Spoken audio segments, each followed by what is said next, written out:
What is it about humanity that we tend to idolize? Who are we? Perhaps we should isolate ourselves. For the best picture of who we are, we should look at what we compose in sci fi, science fiction.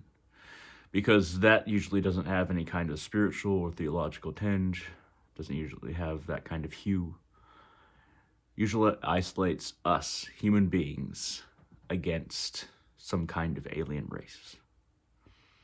An alien race that is trying to wipe us out. Or perhaps we are a race among a vaster galaxy where there are many alien races, like in Star Trek or Star Wars. Star Wars, kind of, more Star Trek, as far as using Earth as a model for humanity, rather than humanity being kind of just all around the place, like in Star Wars. But in Star Trek, we're everywhere. What do we idolize ourselves as being in that? Or other sci-fi series or other sci-fi novelizations? What do we always in these things? Or in Warhammer, what are we always? What do we how do we usually paint ourselves in these fiction tales? Or even in Lord of the Rings, to be honest.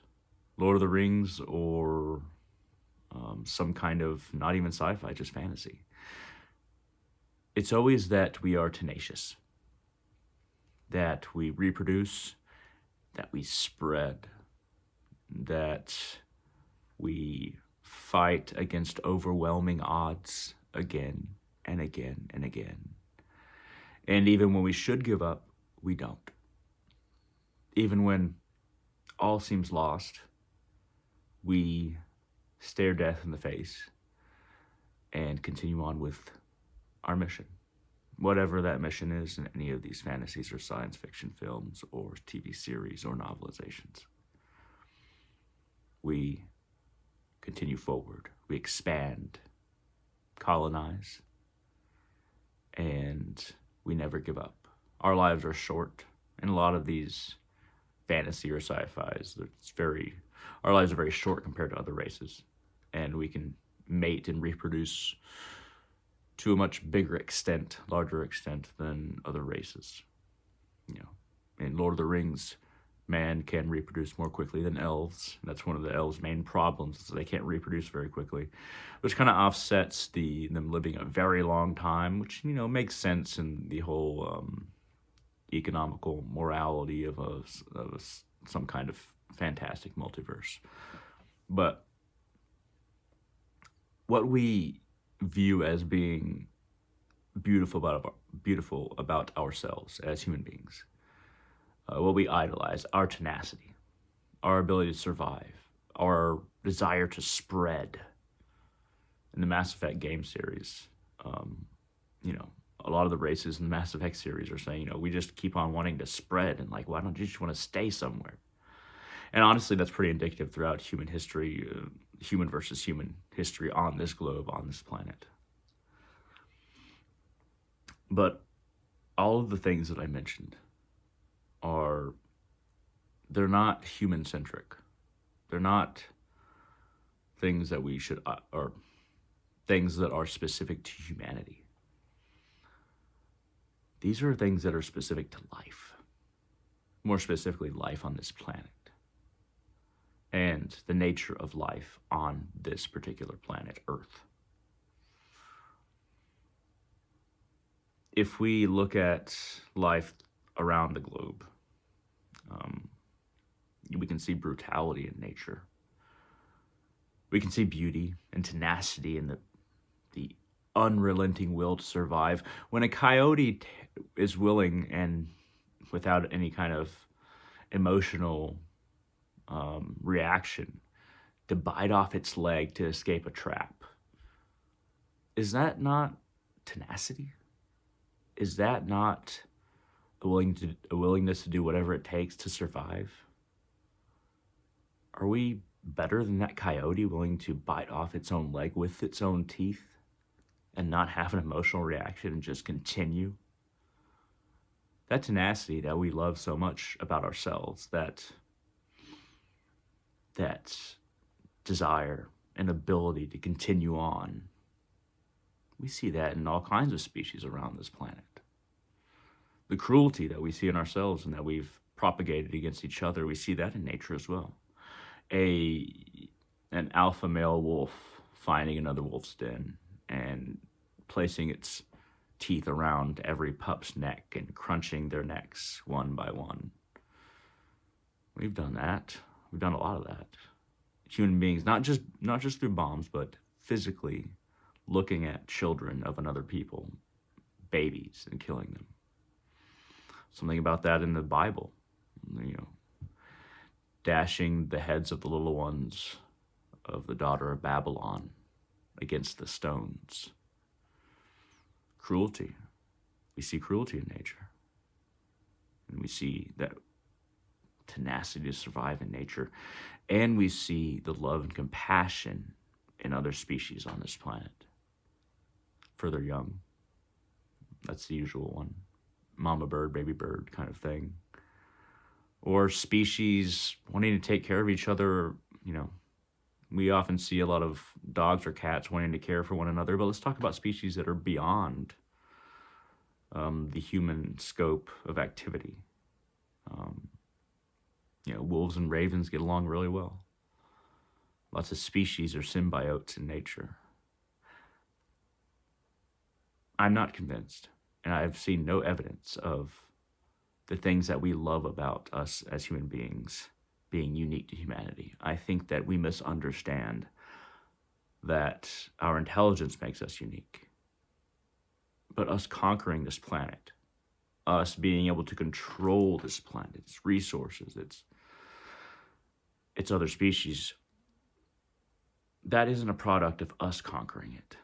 That is a product of nature producing us to conquer itself, to produce an alpha species.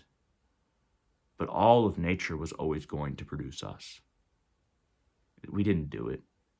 We didn't make us.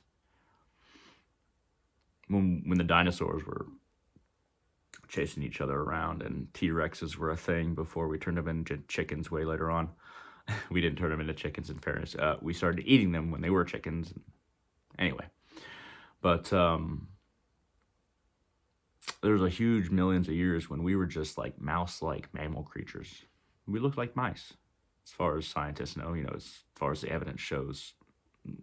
When I say the time of the dinosaurs, there's multiple periods, but that goes beyond the scope of this conversation, or this monologue, rather. We were tiny little mouse-like things. When the meteor hit, a lot of the bigger species just died off. There wasn't enough food. The vegetation died because there was no sun. And when the vegetation died, the herbivores died. And the carnivores died because the herbivores died. Everything's interlinked.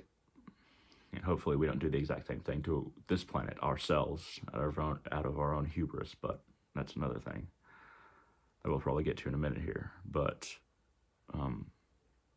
we were tiny little mammal-like things back then. If that meteor didn't hit this planet, we would have never have evolved into what we are. It would have been some kind of reptile species doing what we're doing. We were mammals, small mouse-like creatures, and some kind of monkey, and Homo erectus, and then eventually us. The one thing that is very human is that once we hit our technological phase, we increased our means to consume and to survive and spread, but we have not mastered the finer points of intelligence to where we can preserve our environment, to protect. We don't have a way to protect everything against ourselves, or ourselves against ourselves. But regardless, everything that we idolize, everything that we see as being uniquely human, is what this planet Earth produced. It was always going to produce something like us. We're at the top of the food chain, not because we clawed and scratched, but because all life on this planet was working to create the pyramid that we're on the top of. Without all the supporting life forms below us, we would be nothing. And every microorganism and every animal and every plant has been climbing up this pyramid created from the bones and the flesh and the decay of previous of its own of each species of life forms and um, mass extinctions and plants death. Is it the peak that we have reached, the peak that we have mounted is on a very large base of work not done by us for the vast majority, of life figuring itself out.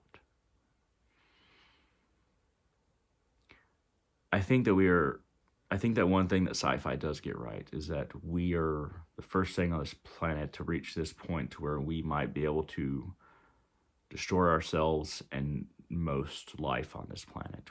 Even if we launched all the nukes at once, we couldn't kill all life completely. It would take millions of years, perhaps, if no advanced life form survived, for some kind of intelligence to start coming that would be similar to us. We're not special, is my point. But we also, even if we really wanted to, we couldn't wipe out all life on this planet. Every emperor who has had laurel leaves placed upon his head has failed to recognize that those laurel leaves are a form of nature that we idolize. Just like nature has idolized its survival and its production and its peak, us.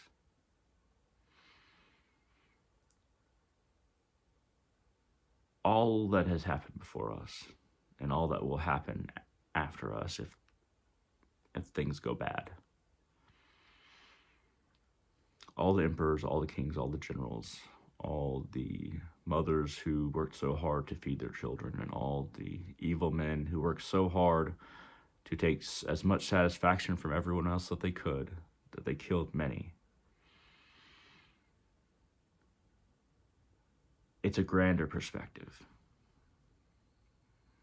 We can only take care of our individual business and do the best that we can. But what we must never fail to recognize, what these emperors with the laurel leaves around their heads always fail to recognize, is that they didn't get there by their own work, by their own efforts. We didn't get here by our own efforts. We are a product of, you can call me a historical materialist, but I don't believe in the great man theory, so take that for what it is. But everything's been working to produce this moment that we have right now, with this intelligence, with this species that is humanity. Everything has been working to this one point, this second, this moment. And the wonderful miracle of it all is that we can choose what to do with it. We shouldn't have that right. We could never have imagined everything would work out just like this. It's astronomically, virtually impossible that this moment exists, that everything worked out this way, yet it happened. Maybe because something had to. Maybe because it was destiny. Maybe it was because it was fate, or the gods aligned it, or maybe there was no point at all. Maybe there's no consciousness. Maybe there's nothing supernatural. Maybe it was just chance. Or maybe it's all of it at once, which I suspect it is. I think the truth is not exclusive. And I think that all these explanations are not mutually exclusive. I don't think they have to exist separately. But at any rate, we have a remarkable opportunity before us. That this moment was impossible. Think of all the things that could have happened but didn't, compared to what has happened. Every little tiny butterfly effect thing. What are we going to do with it? As a species, but also as a person, what are we going to do with this life that we have? We're not going to be alive for long. What are we going to do with all the actions that we can take right now? Coming days, coming minutes, hours? What are we going to do right now with this remarkable gift that we would never have imagined could happen if we were in an exterior space separate from this universe and looking down?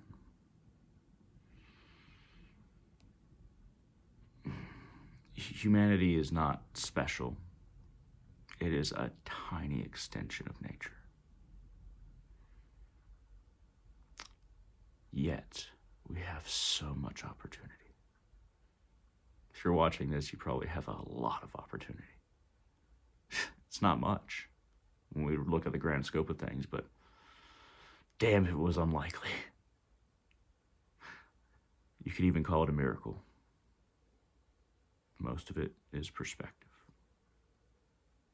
Human beings are funny things. A pragmatic philosopher would say that we're very pragmatic philosophers, kind of like in the wake of Darwin, and try to get away from all these Greek ideas of mind and body and separation, they don't go beyond the senses. I'm not a pragmatic philosopher, but I admire one thing about them, and it's that they don't try to imagine anything but what is and what we can sense. And everything that we can sense just seems so improbable.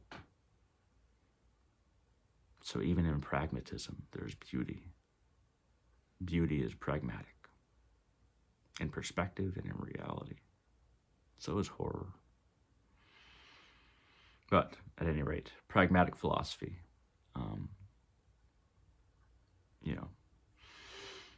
it says that we are kind of complicated animals, but still animals that think up cleverer and cleverer ways to explain what we're sensing, explain what we're thinking, explain